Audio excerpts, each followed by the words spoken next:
Everybody's talking about it. Two presidents along the Rio Grande today.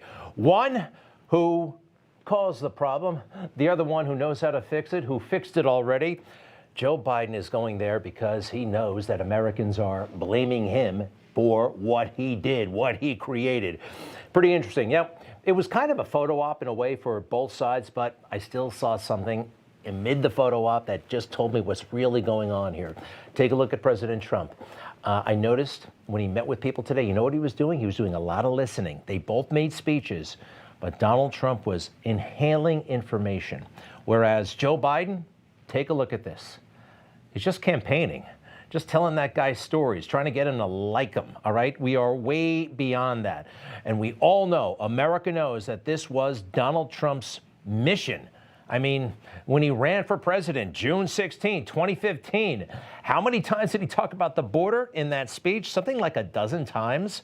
I mean, some of it is incredibly memorable. We'll never forget. Not all of it, though. He went into detail, things he would do specifically, the wall and other things, whereas when Joe Biden announced for president, he was just telling ghost stories about racism and everything's horrible and dark, and Donald Trump is a monster.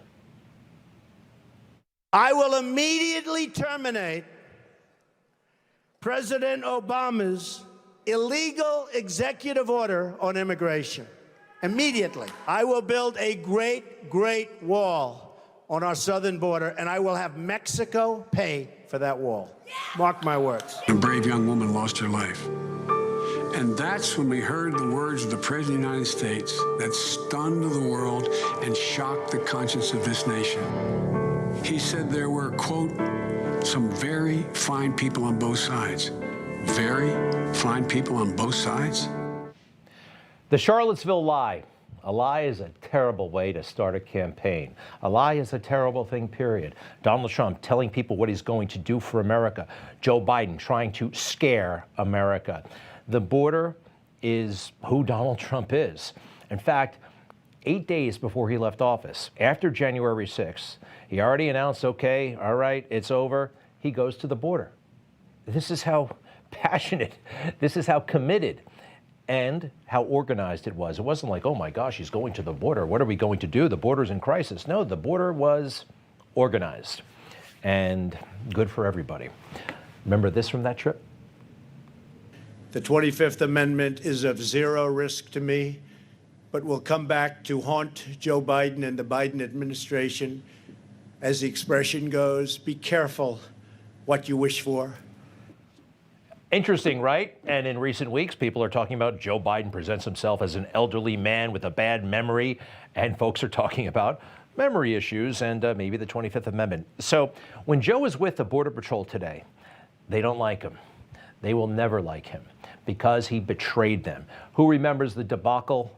Not that the Border Patrol did anything wrong with the horses, remember? They're patrolling the border. But how that event was portrayed and what the Biden administration said about federal employees, what Joe Biden said about federal employees. You know, when you start your campaign saying things are racist, everything looks racist, including Border Patrol doing their job. To see people treated like they did, horses barely running them over, people being strapped, it's outrageous. I promise you those people will pay. Right? They did nothing wrong. Everybody understands that now. I have no idea. They're in some sort of administrative limbo. But those men did nothing wrong, and the Border Patrol know it, and they know they were let down by the president. All right, so there were speeches made today. Donald Trump, let's start with his. 1 week ago, a beautiful 22-year-old nursing student from Georgia was barbarically attacked, almost unrecognizable, while she was out on her morning run. She was a morning run. She was doing keep herself in shape. She was a beautiful young woman. She was a great person, best nursing student there was. I spoke to her parents yesterday. They're incredible people. They're devastated beyond belief. But she was beautiful, just so beautiful in so many ways, and brutally assaulted, horrifically beaten, kidnapped, and savagely murdered. The monster that charged in the death is an illegal alien migrant who was led into our country and released into our communities by crooked Joe Biden. He's crooked. It's allowing thousands and thousands of people to come in from China, Iran, Yemen, the Congo, Syria, and a lot of other nations. Many nations are not very friendly to us. He's transported the entire He talked columns about of, the fighting details age of the men. problem, which is actually kind of hard to put in a soundbite. He's an expert. He knows it. He solved it. He wants to solve it again. And you can solve so much of this stuff through executive order. It literally takes a pen and some paper. What does Joe Biden want? Like any Democrat these days, billions of dollars. It takes billions of dollars to do anything. The idea there's no such thing as climate change. I love that, man. I love some of my Neanderthal friends who still think there's no climate change. Well, my administration is going to keep building on the progress we've made fighting climate crisis. I forgot about that. He called people who disagree with him Neanderthals. I have not heard that one since third grade, maybe second, Neanderthals. People don't say that anymore, right? Kinder, gentler. All right, here's the part about all the money they need to fix the problem. I just received a briefing from the Border Patrol at the border, as well as Immigration and Enforcement, asylum officers, and they're all doing incredible work under really tough conditions. Really tough conditions. They told me what you already know and we already know. They desperately need more resources. Say it again, they desperately need more resources. They need more agents, more officers, more judges, more equipment in order to secure our border. Folks, it's time for us to move on this.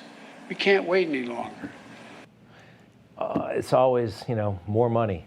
Ukraine, border.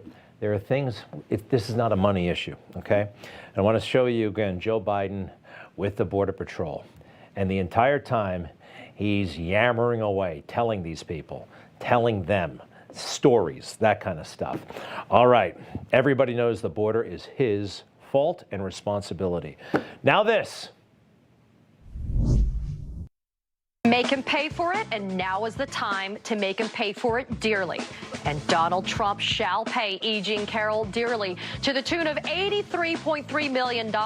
Boy, if you're Donald Trump, you have to be feeling very anxious.